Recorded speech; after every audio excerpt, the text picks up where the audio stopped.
আসসালামু আলাইকুম। আপনারা সফটওয়্যার ইনস্টল করার পর আপনারা সফটওয়্যারটি ওপেন করার পর এরকম একটি ইন্টারফেস পাবেন, বিজনেস প্রো। তো এখন আমরা টেস্ট করব কিভাবে একটি ক্যাম্পেইন করা যায়। সো ক্যাম্পেইন করার প্রথমেই আমাদের অ্যাকাউন্টস মেনু থেকে আমাদের অ্যাকাউন্টগুলো লগ ইন করতে হবে। সো অ্যাকাউন্ট লগ ইন করার জন্য আমরা অ্যাকাউন্টসে ক্লিক করব। ক্লিক করার পর আপনাদের এখানে কোনো অ্যাকাউন্ট থাকবে না, আপনারা অ্যাড নিউ অ্যাকাউন্টে ক্লিক করবেন। এরপর এখানে আপনারা আপনাদের অ্যাকাউন্টের নাম দিবেন একটি।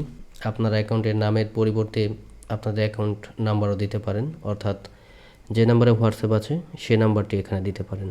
সো আমি এখানে দিচ্ছি, যেহেতু আমার এখানে প্রোফাইল 1 দেওয়া আছে, আমি প্রোফাইল 2 দিচ্ছি। আপনারা যে কোনো নাম দিতে পারবেন। প্রোফাইল 2 দেওয়ার পর অ্যাডে ক্লিক করছি। Account added successfully. আপনারা দেখতে পারবেন আপনারা অ্যাড নিউ অ্যাকাউন্টে ক্লিক করে যে নামে অ্যাকাউন্ট করেছেন এখানে লিস্টে সে অ্যাকাউন্টের নাম পাবেন, বা আপনার যদি নাম্বার দিয়ে অ্যাকাউন্ট সেভ করুন তাহলে নাম্বার দেখতে পারবেন। পরবর্তীতে আপনারা এখানে লুট অপশনে ক্লিক করে আপনাদের হোয়াটসঅ্যাপ অ্যাকাউন্ট দিয়ে স্ক্যান করে অ্যাকাউন্টটি লগ ইন করে নেবেন। সো আমি আমার হোয়াটসঅ্যাপ অ্যাকাউন্টটি লগ ইন করে নিচ্ছি। হোয়াটসঅ্যাপ অ্যাকাউন্ট লগ ইন করার জন্য আপনাদের হোয়াটসঅ্যাপ অ্যাকাউন্টটি মোবাইল থেকে ওপেন করবেন। ওপেন করার পর 3 ডট মেনুতে ক্লিক করবেন। দেন এখানে আপনারা দেখতে পারবেন লিঙ্কড ডিভাইস, লিঙ্ক ডিভাইসে ক্লিক করে দেন লিঙ্কের ডিভাইস এখানে ক্লিক করে আপনারা স্ক্যান করে নেবেন। আমার হোয়াটসঅ্যাপ অ্যাকাউন্টটি লগ ইন হয়ে গিয়েছে। এখন আপনারা এটা ক্লোজ করে দিতে পারেন। আপনারা এখান থেকে যে কোনো একটি প্রোফাইল রাইট বাটন ক্লিক করে সেট এস প্রাইমারি অ্যাকাউন্ট হিসেবে সেট করতে পারেন। সো আপনার রাইট বাটন ক্লিক করে যেটাতে ক্লিক করবেন সেট এস প্রাইমারি অ্যাকাউন্ট, সেটাই প্রাইমারি অ্যাকাউন্ট হিসেবে সেট হয়ে যাবে। সো আমি আমার এখানে 2টি অ্যাকাউন্ট লগ ইন করে নিয়েছি। আমি প্রাইমারি অ্যাকাউন্ট হিসেবে প্রথম যে প্রোফাইল 1 আছে সেটি সেট করে নিয়েছি। এখন আমি এটি ক্লোজ করে দিচ্ছি। পরবর্তীতে আপনারা যদি আরও অ্যাকাউন্ট অ্যাড করতে চান সেক্ষেত্রে অ্যাড নিউ অ্যাকাউন্টে ক্লিক করবেন, প্রোফাইলের নাম দিবেন, স্ক্যান করবেন, সেভ করে নেবেন। এখন আমরা একটি ক্যাম্পেইন করব। ক্যাম্পেইন করার জন্য ফিল্টার করা নাম্বারগুলো আপনারা এখানে দিয়ে দিবেন। আপনারা এক্সেল ফাইলে আপলোড করতে পারেন বা রাইট বাটন ক্লিক করে কপি পেস্ট নাম্বার এখানে গিয়ে আপনাদের নাম্বারগুলো কপি করে এখানে পেস্ট করে দিতে পারেন। সো আমি ম্যানুয়ালি যেহেতু চেক করব, আমি কয়েকটা নাম্বারে মাত্র SMS পাঠাবো, সেই জন্য আমি ম্যানুয়ালি টাইপ করে নিচ্ছি। নাম্বারগুলো আপলোড করার পর বা টাইপ করার পর আপনার এখানে মেসেজ অপশনে আপনাদের মেসেজ লিখবেন। সো আমি এখানে আমার একটি টেমপ্লেট এখানে পেস্ট করে দিচ্ছি। পেস্ট করে দেওয়ার পর আপনারা এখানে যদি কোনো অ্যাটাচমেন্ট পাঠাতে চান সেক্ষেত্রে অ্যাড ফাইলে ক্লিক করবেন। এটা হতে পারে আপনার PDF, ইমেজ বা অন্য কোনো অ্যাটাচমেন্ট পাঠানোর ক্ষেত্রে আপনারা অ্যাড ফাইলে ক্লিক করবেন। অ্যাড ফাইলে ক্লিক করার পর আপনাদের ইমেজটা সিলেক্ট করে ওপেনে ক্লিক করবেন। এর পরবর্তীতে ক্যাপশনের যে ফাইলটি আপনারা আপলোড করেছেন আপলোডের রাইট বাটন ক্লিক করে অ্যাড ক্যাপশনে ক্লিক করবেন। এখানে আসার পর আপনারা অ্যাটাচ উইথ মেইন মেসেজ এখানে চেক দিয়ে ওকে দিয়ে সেভ করে দেবেন এখানে, বা আপনারা যে কোনো ক্যাপশন লিখতে পারেন এখানে অ্যাটাচমেন্টের। সো আপনারা এখানে অ্যাটাচমেন্টের ক্যাপশন না লিখলেও এখানে অ্যাটাচ উইথ মেইন মেসেজ এটা অবশ্যই চেক করে দেবেন, দিয়ে সেভ করার পর এখানে আপনারা পুল অপশন পাবেন। পুল অপশন বলতে বোঝাচ্ছে এখানে আপনারা ক্লায়েন্টকে 2টি অপশন দিতে পারেন, ইন্টারেস্টেড, নট ইন্টারেস্টেড। এরকম অপশনগুলো ক্লায়েন্ট চেক দিতে পারবে এবং আপনি অ্যানালিটিক্সগুলো দেখতে পারবেন আপনার প্রোফাইল থেকে। সো আমি এখানে আপাতত পুলস দিচ্ছি না, আপনারা পুলস পরবর্তীতে এক্সপ্লোর করে নেবেন। এখানে পরবর্তীতে আসি ডিলে সেটিংস।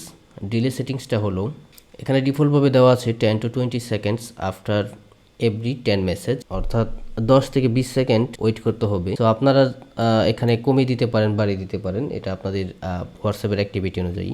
যদি আপনাদের হোয়াটসঅ্যাপ নতুন হয়ে থাকে, অর্থাৎ আপনাদের হোয়াটসঅ্যাপ অ্যাকাউন্ট যদি নতুন হয়ে থাকে তাহলে ডিফল্ট যা আছে তাই দিয়ে মেসেজ পাঠাবেন।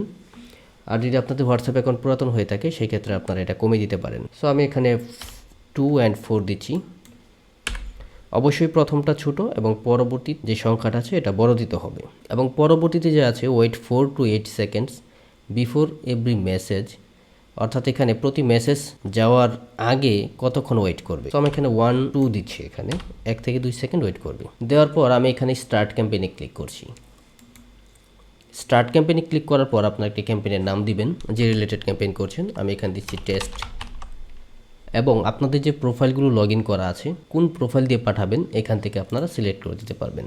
যদি আপনারা একাধিক প্রোফাইল সিলেক্ট করেন সেক্ষেত্রে এখানে সুইপ অ্যাকাউন্ট আফটার মেসেজ, এটা বলতে বোঝায় যে আপনি যদি এখানে রাউটিং সিস্টেম করে দেন 10টা মেসেজ যাওয়ার পর পরবর্তীতে অ্যাকাউন্ট চেঞ্জ হয়ে অন্য অ্যাকাউন্ট থেকে আবার 10টা মেসেজ যাবে, তারপরে আবার অ্যাকাউন্ট চেঞ্জ হয়ে পরবর্তীতে অন্য অ্যাকাউন্ট থেকে আবার 10টা যাবে। এরকম সিস্টেম করার জন্য আপনার একাধিক অ্যাকাউন্ট সিলেক্ট করবেন এবং কতগুলো এসএমএস যাওয়ার পর অ্যাকাউন্ট সুইচ করবে বা সুইপ করবে এই সংখ্যাটা আপনি এখানে উল্লেখ করে দিবেন। সো আমি যেহেতু এখন রাউটিং করে পাঠাবো না, আমি প্রোফাইল 1 দিয়েই পাঠাবো, সেক্ষেত্রে আমি প্রোফাইল 1টা সিলেক্ট করছি এবং পরবর্তীতে এখানে আছে সেন্ডিং মুডে আছে 2টা অপশন আছে, সেফ মুড এবং আনসেফ মুড। সেফ মুড হলো যেই সব কন্ট্যাক্ট আপনার চ্যাট লিস্টে বা কন্ট্যাক্ট লিস্টে থাকবে তাদেরকে আপনি সেফ মোডে পাঠাবেন এবং যেই কন্ট্যাক্টগুলো আননোন অর্থাৎ আপনি এদের বিষয়ে জানেন না বা এর আগে এদের সাথে কখনো কনভারসেশন হয়নি সেইগুলোকে আপনি আনসেফ মোডে সিলেক্ট করে দিবেন। বা আপনি সবগুলোকেই আনসেফ মোডে দিতে পারেন, সেটাও কোনো অসুবিধা হবে না। তবে যদি আপনার নাম্বারগুলো সেভ করা থাকে বা প্রিভিয়াসলি আপনি তাদেরকে মেসেজ করে থাকেন তাহলে আপনি সেফ মোডে পাঠাবেন, আর যদি নাম্বার একদম নতুন হয় আননোন হয় তাহলে আনসেফ মোডে পাঠাবেন। তো আমি এখানে আনসেফ মোড সিলেক্ট করছি এবং স্টার্টে ক্লিক করছি। স্টার্টে ক্লিক করার পর এখানে আমাদের প্রথম ধাপ হলো ক্লিক টু ইনিশিয়েট। এখানে ক্লিক করলে আমাদের অ্যাকাউন্টটি একটু লোড হবে। লোড হওয়ার পর আমরা এটাকে মিনিমাইজ করে রাখতে পারি। এরপর আমরা ক্যাম্পেইন স্টার্ট করার জন্য জাস্ট স্টার্টে ক্লিক করব। তাহলে আপনারা দেখতে পারবেন স্ট্যাটাস হচ্ছে রানিং এবং আমরা যে 2 নম্বরে এসএমএস পাঠাবো সেই 2 নম্বরে এখানে আমরা লগ দেখতে পারবো। কত % কমপ্লিট হলো আপনি এটা স্ট্যাটাসের নিচেই দেখতে পারবেন। এবং ক্যাম্পেইন শেষ করার পরবর্তীতেই আপনারা এখানে একটি রিপোর্ট দেখতে পারবেন। রিপোর্টে লেখা থাকবে কি মেসেজ দিয়েছিলেন, সামারি হিসেবে টোটাল সাকসেস হয়েছে কয়টা, টোটাল ফেল হয়েছে কয়টা মেসেজ এখানে দেখতে পারবেন, চ্যাট নেম অর্থাৎ কোন কোন নাম্বারে পাঠিয়েছেন এবং রেজাল্ট কি সাকসেস না ফেল্ড এটা দেখতে পারবেন। আপনি যদি রিপোর্টটি ডাউনলোড করতে চান তাহলে ডাউনলোড রিপোর্টে ক্লিক করবেন, তাহলে রিপোর্টটি ডাউনলোড হয়ে যাবে এবং পরবর্তীতে আপনি এটা দেখতে পারবেন বা আপনি অফিসিয়ালি কাজ করলে যে কোনো জায়গায় রিপোর্টগুলো জমা দিতে পারবেন। সো এভাবেই আপনি একটি সম্পূর্ণ ক্যাম্পেইন করবেন। আশা করি বুঝতে কোনো অসুবিধা হয়নি আপনাদের। যদি বুঝতে কোনো অসুবিধা হয় তাহলে আমাদের সাপোর্ট নম্বরে যোগাযোগ করবেন। ধন্যবাদ।